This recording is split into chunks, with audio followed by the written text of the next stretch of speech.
What's up, guys? Just want to show you some upgrades that I've made to my pump upgrade. So this is my original pump. This pump was great. It worked fine. It still works. After some heavy use, the switch stopped working. I took it apart to see what was going on because the pump stopped working, but really it was just a switch. So I took the little switch, the little rocker switch out. I didn't replace it, and I've been kind of just touching the wires together. The problem, and as you can see, whenever I use this, I never clean it out or anything. I take the hoses off, and that's it. And I've been running it like that since I've had it. I've had it for a while. This is a Amazon special. It worked fine, like I said. I like the quick connect that it had for the hose, like your AC, like lines on a car. It's on. To get it off, you just pull that, and then on the other side, it gave you the hose with this little thumb type, so you can get that off easy, and it works well. Okay, but I like that. So when I bought the Milwaukee, it was kind of wanting in this area of ease of removing the hoses. So building off of the idea for this guy, I did some changes here. Now, this doesn't have a power source, so you have to take around a 12-volt battery, whether you got a like a lawnmower battery, or for me, it's like a full-size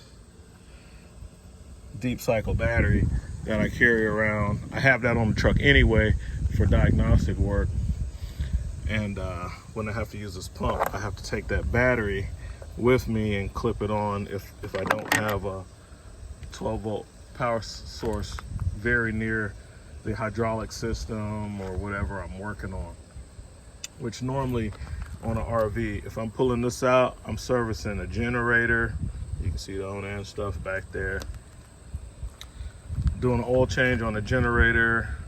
I'm doing an oil change, a chassis oil change on a motorhome, and they put the oil fill so deep inside the front cap to where you can't turn a bottle up, and so I've always pumped the oil in, drain it like normal, but pump it in.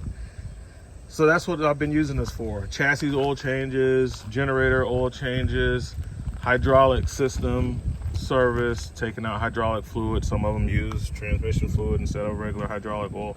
Some of them use hydraulic oil. And then I also use this for servicing rear differentials. I run gear oil through it. The pump is tough and it holds up, guys.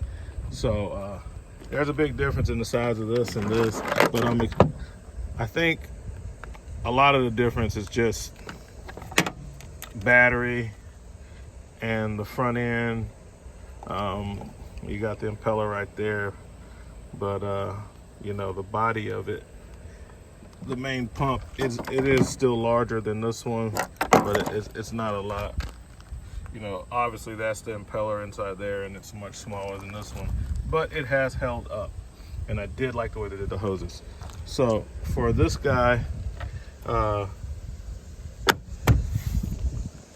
did a setup. I went to Harbor Freight. They sell quick disconnects in there now, and I got a quick disconnect setup. Here are some of the pieces. All right, show you some of the stuff. I don't know why it comes with the 2 extra ones in the kit, but yeah, I just pull back, and it's basically set up like a air hose. Now I've put a few different bits and pieces together to come up with how I need this to work for me. Okay, and I suggest you do the same thing. But at the very bare minimum, we start off with the M18 pump, which comes with threads. These brass fittings are part of the pump. okay? And I took this brass fitting, which is part of the quick connect kit, and screwed the female of the quick connect onto the male threads. Hose thread pipe is what they use onto here, right? So the Milwaukee gives you this piece sticking out. It comes with the pump. It comes with just that right there. And you have those threads, and then they expect you to attach water hose to it to do what you need to do. But if you need to do other things, you can come up with fittings. Like this is a 3/8 fitting, swivel, 2-piece, has a gasket in there. You put that together and you could screw that onto the Milwaukee and give you a 3/8 outlet. But I know that I'll be using this for a specific purpose. These are the only 2 hoses I've ever used with that one. The hoses that came with it, because they were good, they were small. I need a hose to be small. Like this is probably 1/8 inch ID hose, so I can snake down the dipstick tubes. If I'm doing a transmission service on something, I can run the pipe down a transmission dipstick tube, which is why I got this this 3/8 OD 1/4 inch ID hose. Picked this up from Home Depot. This is a size that will go down a dipstick tube as well. It's a little larger than this. It's probably 1/4 inch ID OD with 1/8 inch ID. So the outer diameter is a 1/4 inch. The inner diameter is probably about 1/8 of an inch. That is definitely gonna be able to get into some tight spots. So that's a little something about the hose sizes when you're choosing your barb size. This is a 1/4 inch barb, and this is a 3/8 inch barb, and we'll talk about that in a second. But Harbor Freight, for $7, you can get this quick connect kit. And like I said, you screw that onto the female size. Now you have 2 receivers for quick connects. I set my water hose side, which is gonna be my input side, where I'm pulling from. This is going into my source, right? And I want that hose size to be bigger than my output size. It cuts down on the amount of air, all right? So by using this size pipe, and you gotta understand what I'm doing, okay? I am using, let's get this, I'm pretty much gonna be using a quart, or most likely, in most cases, like a 5-quart container is what's gonna be my source where I'm pulling out from. And this hose is the perfect size it'll fit in a quart jug. So if I had to draw the oil out of this jug to get it into the generator, it will fit, okay? So now this particular hose came with the Ryobi drill pump kit, which I had that, and then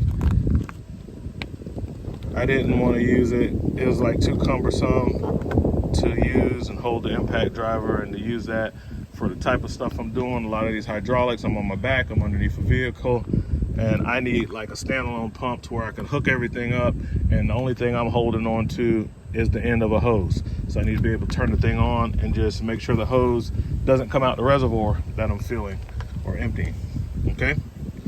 So I took this hose off of that kit, but you can get, this is just a garden hose. I mean, the hose might be a little different because it's very rigid and stiff, which you need because these pumps are strong, and I've heard, and they will like collapse. If you use a vinyl tube like this, it'll just suck it. You know, the pressure on a high power pump like this. This one won't, because it's not as powerful as that. But even somebody in the comments, they was like, make sure you use a good hose, because those cheap hoses, it will collapse. And as soon as he made that comment, I knew what he was talking about. You know, just from being in the industry, I knew exactly what he's talking about. So I already had a good hose that won't collapse from the Ryobi kit. So I took that and I put this side of the quick connect. You see, that's all that is. Now, what that gives me is I can do like my other pump, and I can just push this back, can line my hose up, push back the collar, and easily connect my line. Okay, so that's the line that's feeding the pump. You see it's going that way and it's pumping out. This is my output hose. And for the reasons I just gave you about what I'm doing with this and the small orifices that I might need to enter with this hose, that's why it is the diameter that it is, okay? So to get this down from water hose thread, which is like 3/4, down to 1/4-inch barb, which is what I need for a small hose, I did a couple of things. I went to Home Depot and got a double swivel right here. Garden hose, 3/4 swivel. That's what it is. And I use that so that I could take 2 male water hose thread and connect them together, because that's what's on the end of this guy, and that's what's on the end of the quick connect. So we got the quick connect piece here. We have the swivel itself, and then we have the barb. So this piece is in between here. It's just this piece. You can tell the difference because it's a different color. And then I simply push the hose on to the barb, and now this is pumping out. I don't even worry about having a clamp because it fits so tight on there, and this is just pushing out. It's going to take the path of least resistance, and it's an open line at the end, so it's not a big deal. If I was pulling like on this end, that might matter, but this is just the hose that's pushing. No pulling going on in this, and I can easily just come here, use my quick connect, bam. So that might seem like a small thing, but when you're working and you need to get your stuff put up, and you got a truck that's loaded and you need to save space, it's a lot easier to find a place to put this inside a box when I could take the hoses off, okay, versus having the hoses on. It really changes the footprint of this thing, right? So now I can, and this will probably be going in a bag because I'm not gonna have this one so much more compact, but I can put this all in the same bag, like a tool bag, and don't worry about it. I prefer the box because of what you see here, all the little residue, the oil and stuff. That's gonna be a thing. I was looking at some pack out today to see if I could find a pack out box. And I did see one that's gonna fit this and my Milwaukee air pump and the Milwaukee battery, so I can keep all that stuff together. But the M18 stuff, it was $89 for like a small box, about the size of one of these DeWalt boxes. I'll probably look and see if I can move some stuff around the truck and see if I can free up some space on one of these boxes. If not, I'll have to see about getting that Milwaukee pack out. Just want it to be easily identified for when I have workers working with me. When I have my guys, I can say, hey, grab the Milwaukee box, and it's gonna have the stuff in it. Okay, so these are just extra fittings. This is for my gas rig, some extra stuff that I got to improve on my manometer, my gas pressure test rig. But yeah, that's what I wanted to show you guys about this this pump and what I did. Easy upgrade that you can do to make your life easier with whatever setup you have. You know, this is just a lot nicer to have it with the quick connects on it. The only thing, like I seen a guy to where he had like a fitting on the end, and he was like using the same diameter hoses, and after he's done, to keep the oil from getting everywhere, he just connected both hoses together. That was pretty cool. I mean, that was pretty cool, because he can just connect them together until he got it somewhere else. Then he could take it apart, drain the lines or whatever. But mine is a little different. I'm doing something a little different with it. I guess if I had to, I could put connectors on here to where I can use caps and cap off the ends of the lines. I can, if I really wanted to, if it really was an issue, I could do that and come up with a system to where I could cap these lines off just to keep the stuff from going everywhere. But I won't, because I'm not going to be able to cap this side off for the quick connect, and I get more usability out of having the hoses quick connect. The fluid comes out pretty easy by the time you take them off, and you got that big air opening. It'll push the fluid down. So yeah guys, just wanted to show you that. And that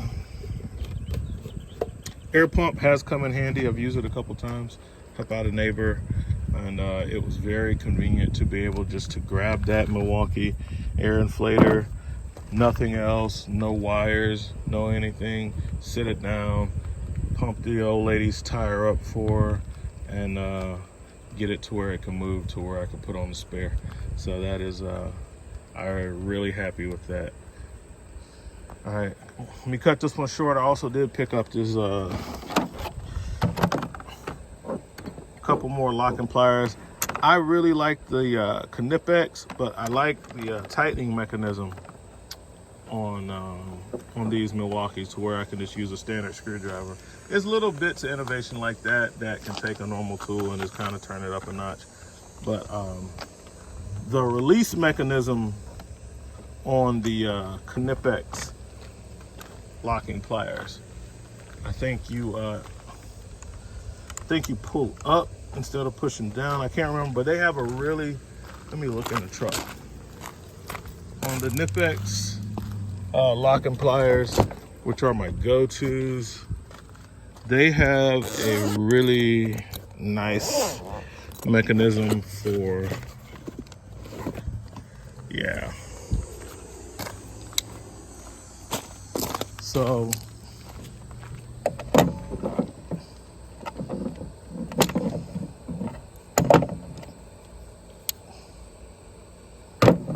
push down or you push up. They have a really nice mechanism for releasing the pliers that I like on the Knipex pliers. Yeah, you pull up.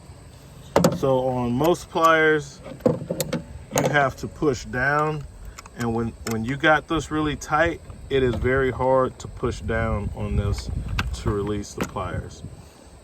And that's how they've always made them.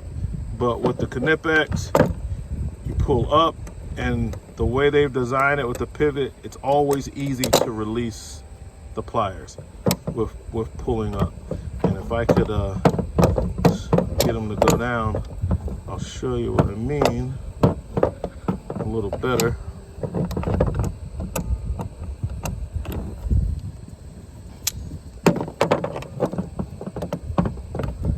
But yeah, that's why I prefer the Knipex. Okay, so that's locked, and when you want to unlock these, instead of trying to push down on them, which can be tough, you pull up, and it's easy every time. The way they have engineered that pivot point and that little release mechanism in there, it's just super easy to release the pliers. These look like they have the same old school method of pushing down on this, and considering the fact that they made it to where you can get it really, really tight, that may be an issue.